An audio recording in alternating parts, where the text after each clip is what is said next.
I did not. There's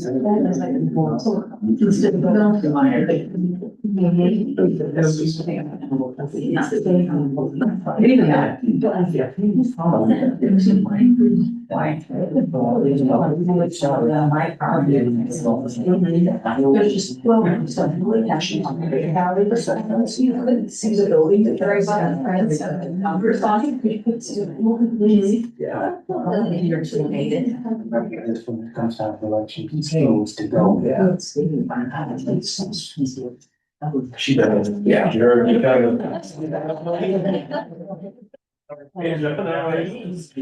Great, great. Yeah, it's not great. He's almost like just reading. Oh, John. Hello. That's gonna be right. Yes, oh, yes, that is right. That was just. Fold. Okay. Sure, go. That's all. I've heard.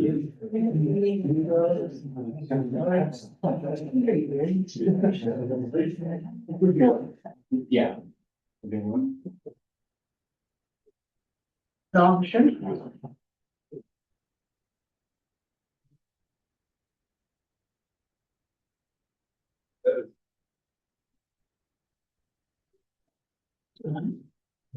Good. You want it? Yeah.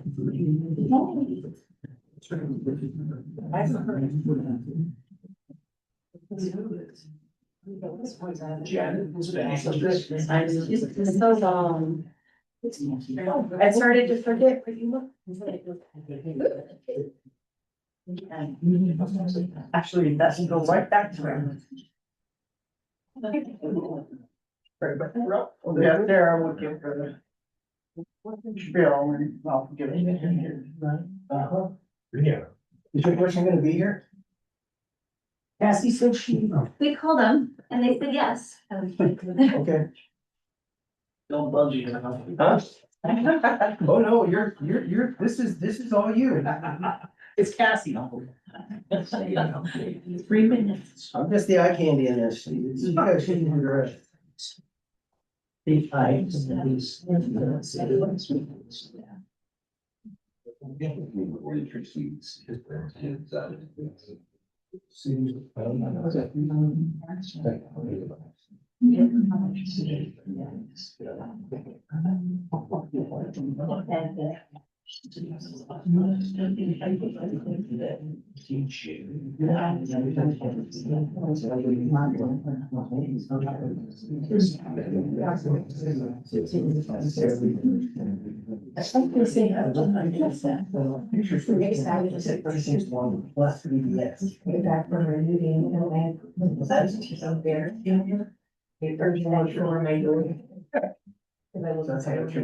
all.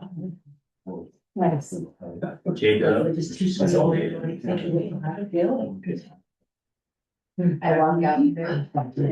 Cheer on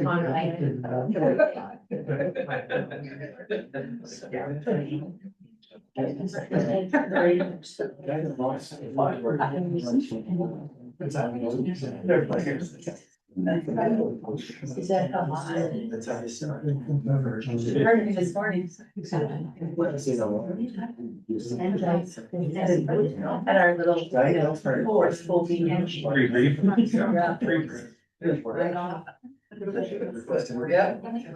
So they got to the numbers and this. All of the other real estate.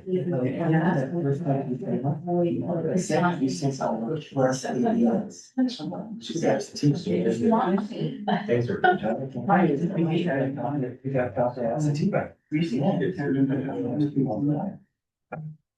Short. A lot of us.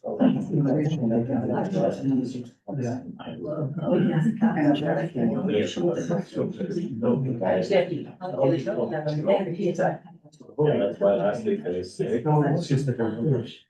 Yeah. So Different.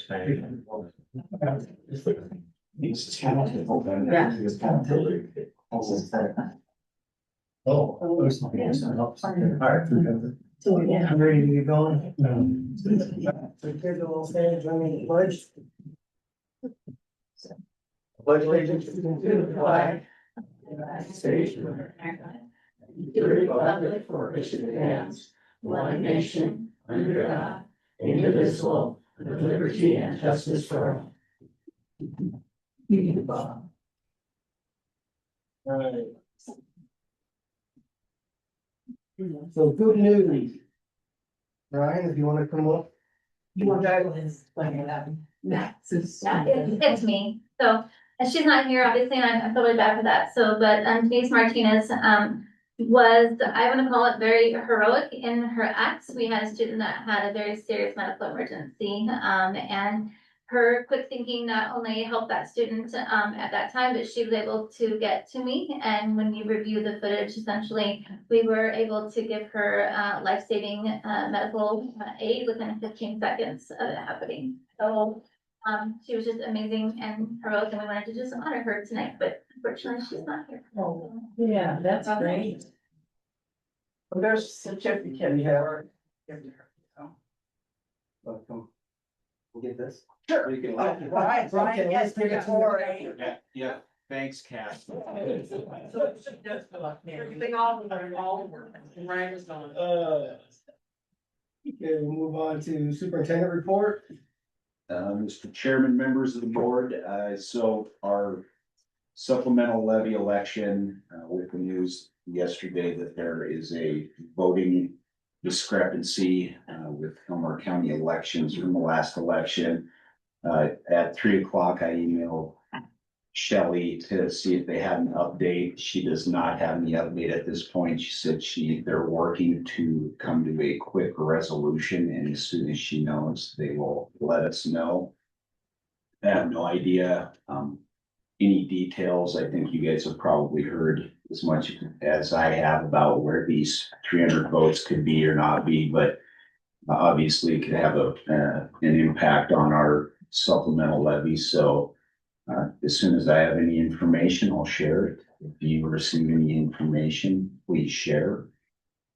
Keep our fingers crossed. I think it's 300 yes votes, but Do we even have to certify? they certified last Friday. Oh. So that was part of the issue. Yeah, Did.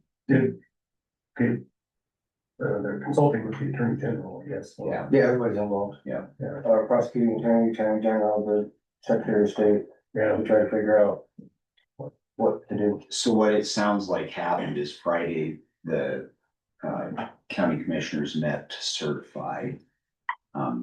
They were told by the elections clerk that there was a request to have a recount for one of the Glens Ferry school board positions, and that's what prompted the deeper dive into the ballots. And then Monday, she reported to the commissioners that the issue was there, and they got the Secretary of State involved. And so we'll see. So I'll stay positive with it. The other thing I wanted to update you on is December 10th, there's a IHSA meeting to take our request to move to back to Region 3. And so part of that request, the Great Basin Conference was very reluctant to release to vote in approval with the Board of Control from Region 4 unless we were willing to stay for football for the 2 years because the scheduling had already been done. And so after talking with Mark, it's not a big issue. It doesn't change our schedule a ton. Our non-conference games are with the SIC. So the IHSA director reached out to me yesterday, and the recommendation from him going forward will be to move all sports except football starting in 2026. And then once that scheduling cycle is over after the 27 season, then football also moves. And that'll help with both the SIC ADs and the Great Basin ADs with the concerns that they had. It was just simply a football scheduling issue. So we're good to go. That goes to vote to their board on the 10th, and Chad Williams is the director of IHSA, his recommendations for them to pass. Just wanted to share those updates and see if you had any questions.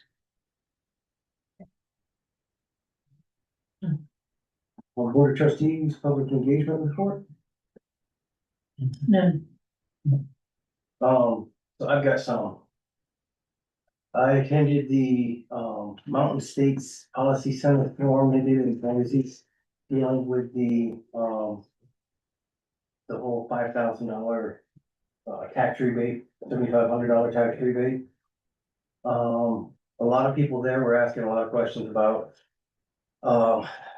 different standards and stuff, and they were gonna put the same standards on private schools as we have on public schools, and the two that were leading it were Majority Leader Representative Monk and Majority Leader Senator Den Hartog out of the Boise area. And Representative Monk made a comment when he was asked why they did not put the same reporting requirements on public schools or on the private schools as public schools. His comment to the audience, it was, we don't want our private schools, home schools, micro schools to look like our public schools, is why we didn't put the same requirements on them as our public schools.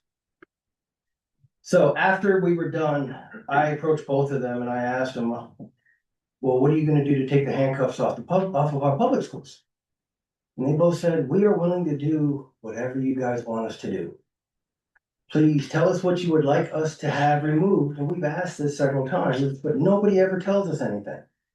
So I'm encouraging everybody here to please send them an email of what you would like to see removed for reporting requirements or standards that we have to move, that private schools are not required, whether it's ISAT reporting, it's go on rate reporting, any of that stuff. Email it to them, because they say they will carry it forward to the House and to the Senate to have it removed. So, that's all I had for public engagement. Public comment, do we have anything for public comment? Yeah, Anita signed up, Okay. and just so you know that the junior high student did just show up. Hey! Yeah, yeah, let's redo that real. We're not gonna go to jail for this, so come on. This is a good thing. Yeah. So this is Denise, and so Denise, we are giving you a certificate. I'm gonna call it for bravery and for quick thinking for the amazing actions that you did when your friend had a medical emergency at school. And I told all of them when we went back and looked at it, within 15 seconds, we were able to give her that life-saving medical emergency or medical assistance that she needed to stay alive. And I'm very, very proud of you for as brave as you were. So this is for you. Thank you.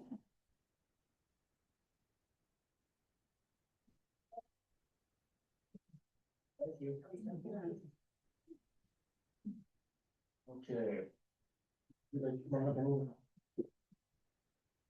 Hi, I'm Anita Straw. I'm just here from the Mountain Home Lions Club, and we'll pass those down. We went ahead and finished up our elementary's vision screening, and I wanted to come and report the data again this year. On the information I just gave you, you can see that I left 23, 24, 24, 25, and we're now on to 25, 26. That first 23, 24 was when we did not have to give or get permissions from parents to be able to do the screenings, hence the 100% on the number of students screened or percent of students screened.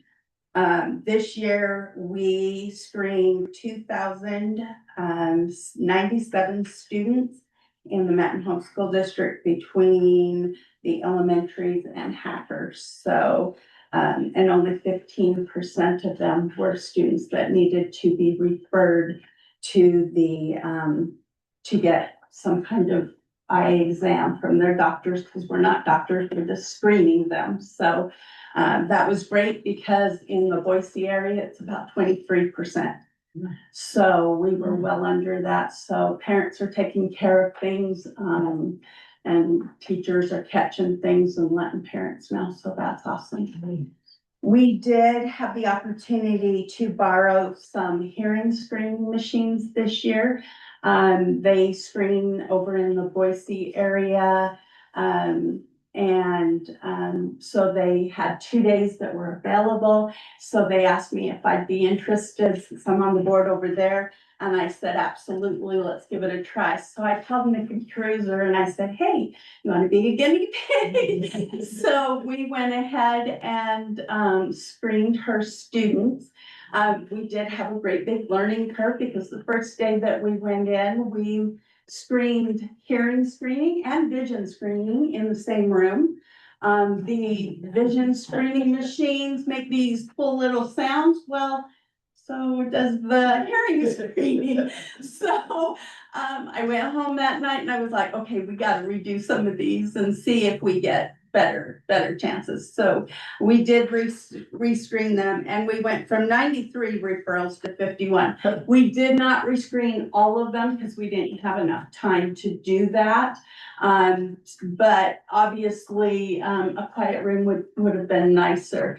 So I did email, Ms. Hudson and Mr. Gilbert and let them know that, we were willing to, go out and purchase these machines and do the screenings for all of the schools. And, at this time they declined. The offer is still open. We do it over in the Boise area schools. Not we, the Lions clubs over there do them at the other schools. They don't have problems with HVAC systems, making them doing a problem. I don't know if it's different machines or whatnot, but we are willing to purchase the machines and do it for the students here in the area. So I'll still leave that open if that's something that you change your mind on or want to move towards doing. Our Mountain Home Lions are definitely willing to do that. We would just want enough time to be able to get it through our board to make sure that they can purchase the machines and then getting the machines here. The machines over in Boise are, work really well that we got from Envision, but, since they're all used over there, it's a little difficult for us to get over here, so it would just be easier for us to purchase. Do you have any questions on any of the data? There definitely were some students that we would look at when we were pushing the button for the sound and they didn't hear anything. So there are some kids out there that definitely have some hearing issues. And it is just a screener. It's not, we're not doctors or anything like that, but it is the service that we offer. Very much appreciated too. Yes, thank you. Absolutely. Do you mind if I head out? Supposed to be bowling. Yes, thank you very much. I appreciate your help. And we do still have some scholarship funds for students that want to do an activity, can be music, renting an instrument. We have those. I think that Mr. Cotton has them. And he was going to give them out. So hopefully we can get some scholarships given out from the Lions triathlon that we did on this. So yeah, so that's out there, and then we'll offer it to the elementaries for any of the summer programs that are going on. Thank you. Perfect. Thank you. Any other, was there any other? So we'll move on to approval of the agenda and the addendums.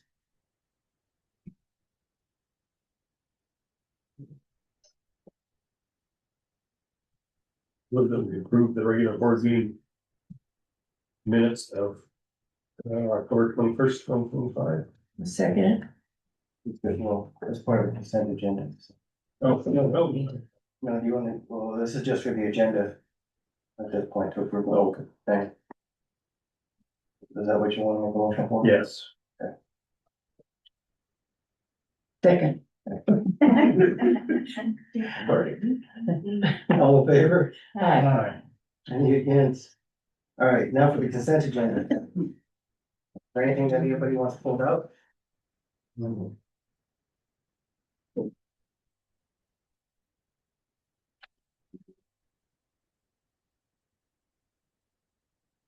Make a motion to approve consent agenda. All in favor? Aye. More delegation, unfinished business, new business. Approval of Power School class action lawsuit. Ms. Gilbert. Mr. Chairman, members of the board, the Power School data breach that occurred last year. There's a class action lawsuit nationwide against Power School. So the Idaho schools, the majority of the Power School districts are signed up with Anderson, Julian, and Hall as part of the Idaho portion of this. And so for us to be involved with this, it requires board approval. At this point, they haven't said what they think the financial settlement to this will be, but I think it's a good idea, to join it. As you know, it helps mitigate some of the ongoing things that we're gonna have with that data breach that are there. So, I've already signed forms that we need to. It does require just formal board approval to join the lawsuit. So I would ask for your approval to join Power School class action lawsuit. Anything motion to do that? I so move. All in favor? Aye. Right. Approval of the auditing firm. Levi. Mr. Chair, members of the board, after last year's audit, I reached out to Quest CPAs just to get a quote and just see kind of, what their auditing process is. Quest CPAs, they handle almost 70% of the state's audits, the districts. So Soren, they've invoiced us $47,660 for this year's audit. The quote I got from Quest CPAs would be $27,500. So we'll be looking at a $20,000 cost savings. And then Quest CPAs, they also they don't require us to complete GASB 75, which GASB 75 is our post-retirement benefits valuation. We roughly pay about $4,000 a year for that. So going to Quest CPAs, we'd say about $24,000 a year. So I asked for your approval to use Quest CPAs for the FY26 audit. Any questions? Yes. We'll entertain a motion to approve Quest CPA as the auditing firm for next year. So I'll make this motion. Yes. Of course, CPA for the auditing for next year. Second. All in favor? Aye. Right. Anyone against? Alright. So, give request next year. Policy replacement to ISBA format, Ms. Gilbert. Mr. Chairman, members of the board, next up we have bus policy. So the first one is the grievance policy for certified employees. And this is moving the current policy to the ISBA format. So that's had Sharon just cut and paste what was out of the negotiated agreement into the ISBA format. And you're gonna see that for most of the next section as well with policy revisions on there. So since this one is a direct replacement, we'll take it first. So I would ask for your approval of the grievance policy for certified employees, policy 5801.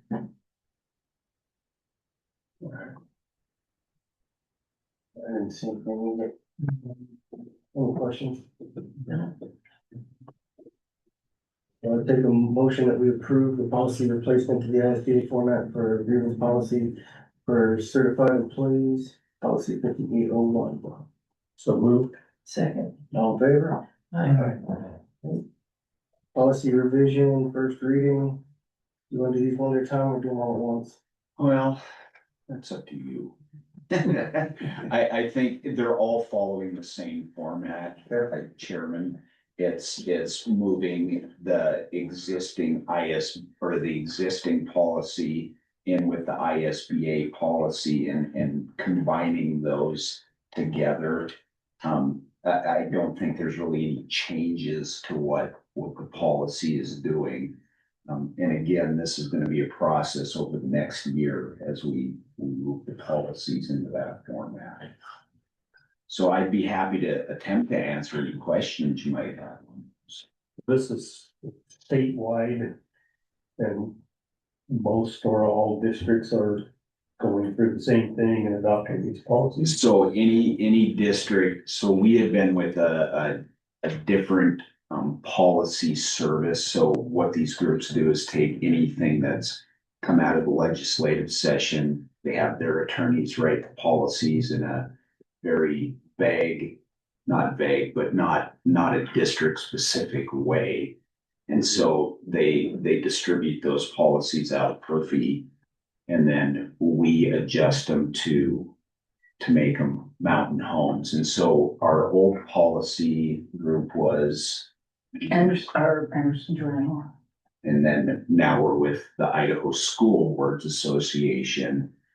And so I think what you see on this is more districts tend to use the ISBA policies. Yeah, Mr. Superintendent, if I might say, first of all, I lied, wasn't Anderson Journal home, it was Helenka Law Office. Yeah. That did the policy. And secondly, we're just behind. All the other school districts have been using ISBA for a while. So we're playing catch up. Is there financial implications as in these are more expensive, less expensive to use it? Fee wise, I don't know that there's a big variance with it.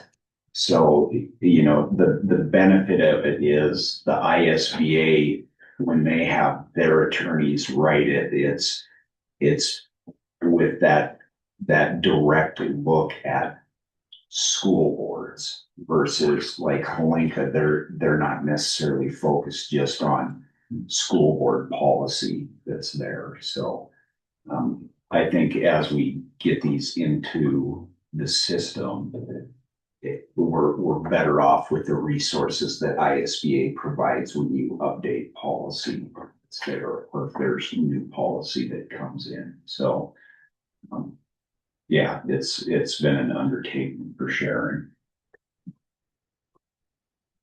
Policies are part of what we pay our member, gotta include in the membership, isn't it? No, Yeah. it's this is a separate portion of it. But basically, you're gonna pay it to one or the other. And Mr. Chairman, it's actually just a little bit less going with ISBA than with Helenka, but not by much. It's just that they already have it pre-written. So basically, all I have to do is a real quick cut and paste, and that's it. Versus going line by line by line, looking for what the changes are. I mean, the other ones seem pretty straightforward, direct over. You mean the process? Yeah. Yeah. The ones that we've already approved. Yeah. Right. Yeah, I agree. I just, not having seen the old ones. Oh, you don't want to see the old ones. I have looked through these. I'm not gonna say I've read line for line because they're. There's a lot. they're- That's why we're taking them in bits and pieces here. And these are the ones that we're required to have. Right. So I had asked for your approval of the first reading of policy of 1120 Board Authority policy. Policy 5107 informal review policy certificated employees. Policy 5220 assignments, reassignments, transfers of administrative employees. Policy 5221 assignments, reassignments, transfers, and vacancies of certified employees. And policy 4110, the grievance policy, patron and public grievance or complaint. I would move that we approve the first reading of each one of those policies. 1120, 5107, 5220, 5221, and 4110. Second. All in favor? Aye. So policy adoption, first reading, let's go over from board policy, public participation in the board meeting. Yes, just continuing on. This is actually a new policy, the board policy, public participation in a board meeting. And I think this one really comes down to some things that legislatively changed last year. So I would ask for your approval of the public participation board meeting policy number 4105.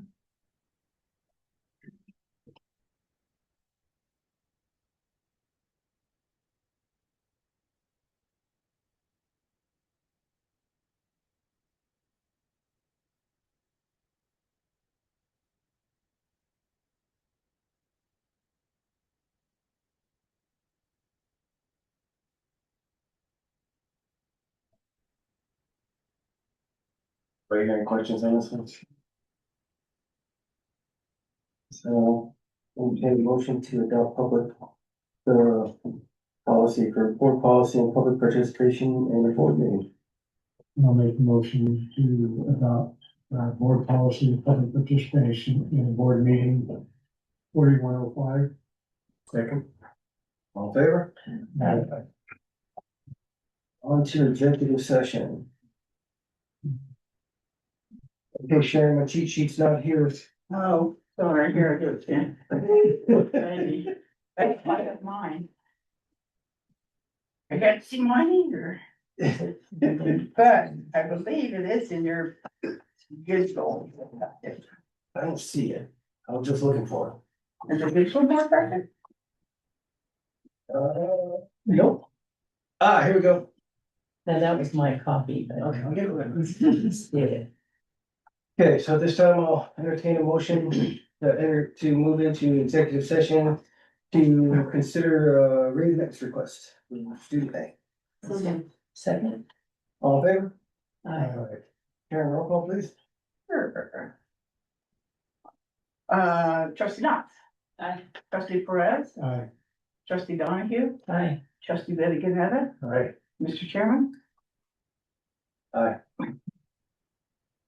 All right, so be it resolved that the Board of Trustees of School District number 193 recess from open meeting into the following executive session pursuant to Idaho Code Title 74, Chapter 2, Section 74-206, subsection 1, subsection B, to consider the evaluation, dismissal, or disciplining of, or to hear complaints or charges brought against a public officer, employee, school staff, or individual agent or public school student.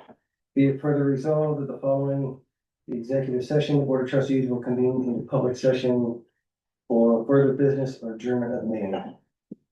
We're in executive session. Thank you all for coming. Seriously, email those two guys on anything. I'm gonna hold them to them when I go over there in February. They're really cool. You have those emails.